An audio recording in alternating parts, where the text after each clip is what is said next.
Tu sembles tout faire correctement. Tu manges bien, tu t'entraînes fort, tu t'entraînes régulièrement, mais tu n'as pas les résultats de perte de gras que tu souhaites avoir. Mon nom c'est François Priest du gym d'entraînement privé Elite Coaching, puis aujourd'hui je vais te parler du facteur le plus sous-estimé pour la perte de gras, et ça, c'est le sommeil. Avoir un bon sommeil, c'est important parce que ça va t'aider avec la perte de gras, les gains de masse musculaire, les performances sportives et bien sûr les capacités cognitives. C'est tellement important que c'est souvent l'une des premières choses qu'on travaille avec nos clients. Savais-tu que c'est pendant que tu dors que ton corps se régénère? Donc, deux parties du sommeil. La première, c'est pour la récupération physique et la deuxième, c'est pour la réparation psychologique.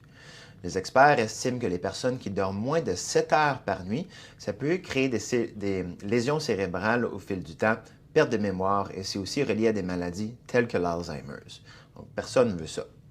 Si tu dors pas suffisamment, tes entraînements vont souffrir parce que tu n'auras pas assez d'énergie pour performer et donc, en conséquence, tu n'auras pas les résultats escomptés.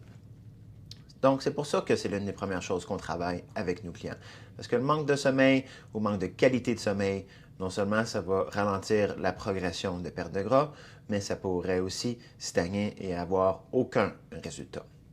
Donc là, je vais te donner mes top 10 trucs pour améliorer ton sommeil. Point numéro 1. Ton objectif, c'est de dormir au moins 8 à 9 heures. Donc, si tu dors assez, tant mieux. Sinon, si tu dors, exemple, juste 7 heures par nuit, l'objectif, ce serait d'augmenter ça d'une demi-heure. Donc, à ce moment-là, essaie de coucher une demi-heure plus tôt pour être capable de dormir 7 heures et demie. Et à ce moment-là, ça va t'amener plus proche d'aller chercher 8 à 9 heures. Et certaines personnes que dormir 8 heures, c'est suffisant. Donc, ça veut dire qu'ils vont se réveiller, ils vont avoir un bon niveau d'énergie le matin. Et puis, ils vont se réveiller sans cadran. Il y en a d'autres qui vont avoir besoin de 9 heures ou possiblement plus. Point numéro 2. Tu vas être sûr que ta chambre à coucher est complètement sombre. Donc, ça veut dire que si tu mets ta main en face de ton visage, tu n'es pas capable de voir ta main en assumant bien sûr qu'il n'y a pas de lumière, les rideaux sont fermés et qu'il n'y a pas de lumière allumée dans ta chambre à coucher. Donc, tu veux que ta chambre à coucher soit comme une Batcave. Ça veut dire qu'il fait complètement sombre. Ça veut dire qu'il fait frais. Donc, l'été, tu dors avec l'air climatisé pour ne pas avoir chaud, parce que ça nuit à la qualité du sommeil, mais aussi pas d'appareil électronique. Donc, dans ta chambre à coucher, pour être sûr qu'il fasse complètement sombre, tu veux être sûr qu'il n'y a pas de lumière qui rentre de l'extérieur. Donc, un truc que moi je donne et puis que j'ai fait moi-même, c'est d'avoir un star qui va opaque, qui va empêcher la lumière de rentrer, mais il va y avoir peut-être un petit peu de lumière qui va rentrer de chaque côté. Donc, à ce moment-là, moi j'ai un rideau opaque avec une pôle à rideau opaque. Donc, ça veut dire que la pôle à rideau va courber pour aller sur le mur. Donc, comme ça, avec les rideaux opaques qui vont s'accoter contre le mur, il n'y a pas du tout de lumière qui rentre de chaque côté. Donc, ça, c'est vraiment le scénario optimal. Point numéro 3, c'est pour parler des appareils électroniques. En Batcave, il n'y a pas d'appareil électronique. Des appareils électroniques, on parle de téléphone à côté de toi, iPad, ordinateur, télévision, quoi que ce soit dans la chambre à coucher. Même si ces appareils-là sont éteints, ils vont émettre des champs électromagnétiques.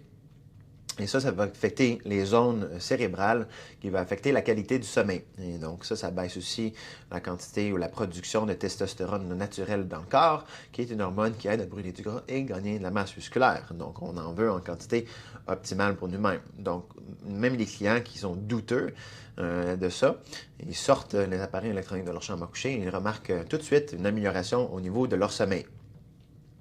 Point numéro 4. C'est d'éviter de regarder ton écran de ton téléphone cellulaire, un laptop ou ordinateur avant de coucher au moins 1 à 3 heures.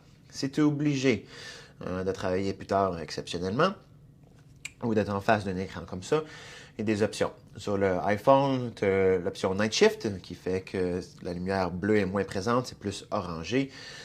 Sur un desktop, tu as une application qui s'appelle Flux, donc c'est F.lux, et ça fait la même chose que le Night Shift. Et aussi, il y a l'option d'utiliser des Blue Light Blockers pour bloquer la lumière bleue, comme ça, quand tu travailles. Moi, j'utilise les deux quand je suis obligé de travailler tard le soir, donc la lumière plus orangée sur mon écran d'ordinateur, et bien sûr, ces lunettes-là pour éviter le maximum de lumière bleue qui rentre dans mes yeux. En plus de ça, Point numéro 5, c'est de tamiser les lumières dans la chambre. Pas de lumière au-dessus de la tête, parce que les lumières au-dessus de la tête, ce que ça va faire, c'est que ça va dire au cerveau comme si c'est en plein milieu de journée. Okay? C'est important de comprendre que le cerveau est comme synchronisé avec le soleil, c'est-à-dire que quand le soleil se couche, il fait plus sombre et le cerveau va produire l'hormone du sommeil, pardon, qui s'appelle l'hormone mélatonine. Donc, moindrement que de la lumière, quand le soleil est couché, bien ça va diminuer la production de mélatonine qui va diminuer la qualité du sommeil. Donc, pas de lumière au-dessus de la tête, les lumières devraient être à la hauteur des yeux pour mimiquer le coucher du soleil et tamiser les lumières le plus possible.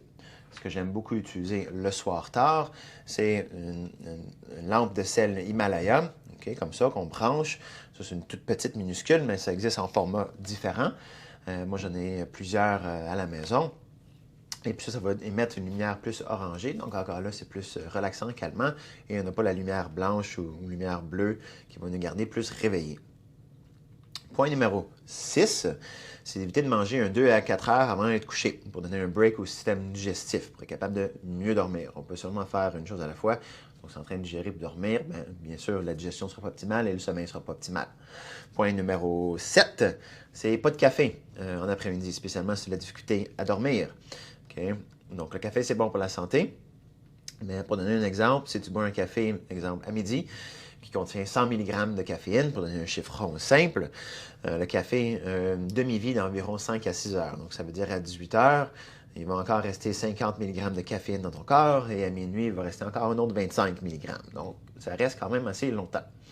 Donc, le café, oui, c'est bon pour la santé, mais à ce moment-là, le prendre plus tôt en journée pour donner des meilleures chances pour être capable de t'endormir plus rapidement le soir. Et si tu as de la misère à t'endormir le soir, pour moi, ça veut dire que ça prend plus que 5 minutes à t'endormir. Ça veut dire que tu te couches, tu mets la tête sur l'oreiller, à l'intérieur de 5 minutes, tu devrais dormir. Point numéro 8, éviter de prendre une douche le soir, tard. Quand l'eau de la douche frappe les tuiles, ça va stimuler le corps, nous réveiller un peu plus que, mettons, prendre un bain. Donc, prendre un bain, tu as les lumières au-dessus de ta tête ou tu tamises les lumières. Tu mets des petites bougies, de la musique relaxante, et ça, c'est plus intéressant pour dormir plus tôt ou avoir un meilleur sommeil aussi également. Point numéro 9, c'est d'utiliser un réveil soleil au lieu d'un cadran qui fait bip, bip, bip le matin ou peu importe le son que ça va faire. Un réveil soleil, c'est un cadran qui a un globe dessus et puis le globe va s'illuminer progressivement pour mimiquer le lever du soleil. Donc, c'est un réveil qui est plus naturel au lieu d'avoir l'hormone cortisol de stress qui est dans le tapis parce que le cadran, il fait un son stressant le matin.